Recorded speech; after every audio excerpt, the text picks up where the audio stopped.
Hi hello ವೀಕ್ಷಕರೇ, welcome back to my YouTube channel. ಹೇಗಿದ್ದೀರಾ ಎಲ್ಲರೂ? ಐ ಹೋಪ್ ಎಲ್ಲರೂ ಕೂಡ ಚೆನ್ನಾಗಿದ್ದೀರಾ ಅಂತ ಅಂದ್ಕೊಂಡು ಇವತ್ತಿನ ಈ ಒಂದು ವಿಡಿಯೋನ ಶುರು ಮಾಡ್ತಾ ಇದ್ದೀನಿ. ತುಂಬ ದಿನ ಆದಮೇಲೆ ವಿಡಿಯೋನ ಅಪ್ಲೋಡ್ ಮಾಡ್ತಾ ಇದ್ದೀನಿ. I am so sorry. ಆದಷ್ಟು ಇನ್ಮೇಲೆ ನಿಮಗೆ ರೆಗ್ಯುಲರಾಗಿ ವೀಡಿಯೋಸ್ ಬರ್ತಾ ಹೋಗುತ್ತೆ. ನೀವು ಕೂಡ ನೋಡಿ ಚಾನಲ್ನ ಸಪೋರ್ಟ್ ಮಾಡಿ, ಓಕೆನಾ? ನೀವೇನಾದ್ರು ಫಸ್ಟ್ ಟೈಮ್ ನಮ್ಮ ಚಾನಲ್ನ ವಿಸಿಟ್ ಮಾಡಿದರೆ ತಪ್ಪದೆ ಚಾನಲ್ನ ಸಬ್ಸ್ಕ್ರೈಬ್ ಮಾಡ್ಕೊಳ್ಳಿ. ಹಾಗೆ ವಿಡಿಯೋ ಇಷ್ಟ ಆದರೆ ಲೈಕ್, ಶೇರ್ ಆ್ಯಂಡ್ ಕಮೆಂಟ್ ಮಾಡೋದನ್ನು ಮರಿಬೇಡಿ. ಬನ್ನಿ ಇವತ್ತಿನ ವಿಡಿಯೋನ ಶುರು ಮಾಡೋಣ. ಸ್ನೇಹಿತರೆ, ಈ ಭಾಗಗಳಲ್ಲಿ ಜೂನ್ 24ರವರೆಗೆ ಭಾರಿ ಮಳೆ ಆಗ್ತಾ ಇದೆ. ಹಾಗೆ ರೆಡ್ ಅಲರ್ಟ್ ಕೂಡ ಕೊಟ್ಟಿದ್ದಾರೆ ಹವಾಮಾನ ಇಲಾಖೆಯವರು. ಬನ್ನಿ ಅದರ ಒಂದು ಬಗ್ಗೆ ಅಪ್ಡೇಟ್ನ ನಿಮ್ಗೆ ತಿಳಿಸ್ಕೊಡ್ತೀನಿ. ಮುಂಗಾರು ಮಳೆ ಆರ್ಭಟ ಸದ್ಯಕ್ಕೆ ಕಡಿಮೆ ಆಗುವಂತೆ ಕಾಣುತ್ತಿಲ್ಲ. ದಿನ ಬಿಟ್ಟು ದಿನ ಒಂದೊಂದು ಭಾಗದಲ್ಲಿ ಅತ್ಯಧಿಕ ಭಾರಿ ಮಳೆ ಆಗ್ತಿದೆ. ರೆಡ್ ಅಲರ್ಟ್ ಸಹ ನೀಡಲಾಗಿದೆ. ಹವಾಮಾನ ಇಲಾಖೆ ಪ್ರಕಾರ ಮುಂದಿನ 3 ದಿನಗಳ ಕಾಲ 200 ಮಿಲಿಮೀಟರ್ಗೂ ಹೆಚ್ಚು ಮಳೆ ಆಗಲಿದೆ. ಜೂನ್ಗೂ 1 ವಾರ ಮುನ್ನ ಬಂದ ಮಳೆಯು ಇನ್ನೂವರೆಗೂ ಮುಂದುವರೆದಿದೆ. ಕರ್ನಾಟಕ ಸೇರಿದಂತೆ ದೇಶದ ನಾನಾ ಭಾಗಗಳಲ್ಲಿ ಮುಂಗಾರು ಆರ್ಭಟ ಮುಂದುವರೆದಿದೆ. ಕರ್ನಾಟಕದಲ್ಲಿ ಕಡಿಮೆ ಆಗಿರುವ ಮುಂಗಾರು ಇಂದು ಅಂದರೆ ಜೂನ್ 21 ಗುಜರಾತ್ನಲ್ಲಿ ಅತಿ ಹೆಚ್ಚಿನ ಪ್ರಮಾಣದಲ್ಲಿ ಮಳೆ ಸುರಿಸಿದ್ದು ಅಲ್ಲಿ ರೆಡ್ ಅಲರ್ಟ್ ನೀಡಲಾಗಿದೆ.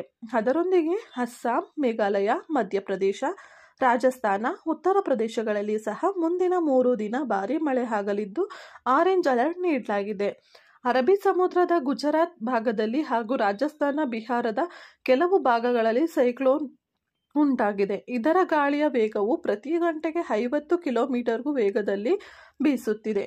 ಈ ಕಾರಣದಿಂದ ಉತ್ತರ ಭಾರತದ ಕೆಲವೆಡೆ ಧಾರಾಕಾರ ಮಳೆ ಆಗುತ್ತಿದೆ ಎಂದು ಹವಾಮಾನ ಇಲಾಖೆ ವಿಜ್ಞಾನಿಗಳು ವರದಿಯಲ್ಲಿ ತಿಳಿಸಿದ್ದಾರೆ. ಹಾಗಾದರೆ ಎಲ್ಲೆಲ್ಲಿ ಮಳೆ ಬರಲಿದೆ, ಅದರ ಮುನ್ಸೂಚನೆ ಏನು ಅಂತ ನೋಡೋಣ ಬನ್ನಿ.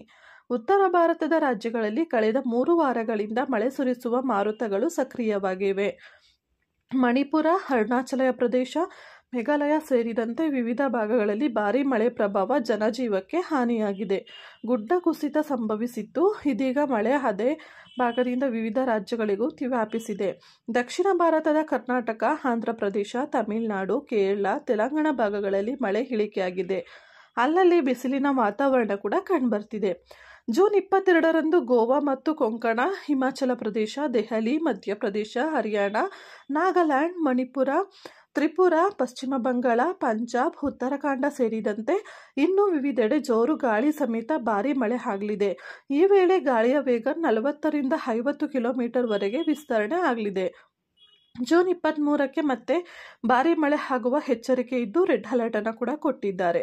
ಜೂನ್ 23ರಂದು ಅಂದರೆ ಸೋಮವಾರ ಗುಜರಾತ್ನಲ್ಲಿ ಮಳೆ ಕಡಿಮೆ ಆಗಲಿದ್ದು ಮಧ್ಯಪ್ರದೇಶದಲ್ಲಿ ವಿಪರೀತ ಮಳೆ ಆಗಲಿದ್ದು IMD ಎಂದು ರೆಡ್ ಅಲರ್ಟ್ ನೀಡಿದೆ.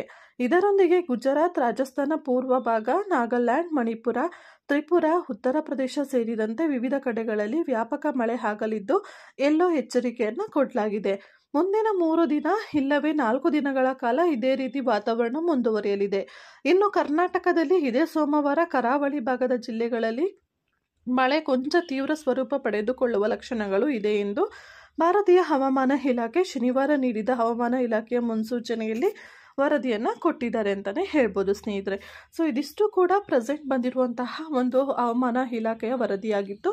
ಇನ್ನು ಮುಂದೆ ಬರುವಂತಹ ವರದಿಗಳಿಗೆ ನಮ್ಮ ಚಾನಲ್ನ ಸಬ್ಸ್ಕ್ರೈಬ್ ಮಾಡಿಕೊಂಡು ಫಾಲೋ ಮಾಡಿ. Thank you so much for watching. Take care. Bye.